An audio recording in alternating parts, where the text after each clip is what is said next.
মনে করি যে আমি তাহলে এইখানে আমার জন্ম হয়েছে, এইখানে গিয়ে আমি মরে যাব, এরকম নয়। আয়ুরেখার সঙ্গে মৃত্যুর সম্পর্ক নয়। আমি অনেক কম ও ছোটো আয়ুরেখার দিকে মানুষকে অনেক বেশি দিন বাঁচতে দেখেছি, ঠিক আছে, 90-95 বছর বাঁচতে দেখেছি, এবং অনেক দেখেছি। প্রায় 27 বছর আমি এই পেশাতে কাজ করছি। তাই আপনারা যারা মনে করছেন যে আমার সঙ্গে যোগাযোগ করবে, স্ক্রিনে যেন আমরা যোগাযোগ করতে পারেন।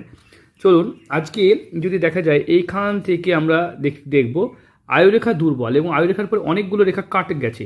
তাই এদের জীবনে কি হয়, একটু প্রবলেম দেখা দেয়, সমস্যা দেখা যায়, বিপদ ফাড়া এবং বাধা পড়া লাইফে, বা মানুষের কাছ থেকে প্রতারিত হয়ে যাওয়া, বারবার চাকরির চেষ্টা করছেন বা কোনো কিছু চেষ্টা করছেন, হচ্ছে না, টাকা দিলেই মার চলে যাচ্ছে, বা আত্মবিশ্বাসের অভাব, এটা কিন্তু বারবার লক্ষ্য করা যায়।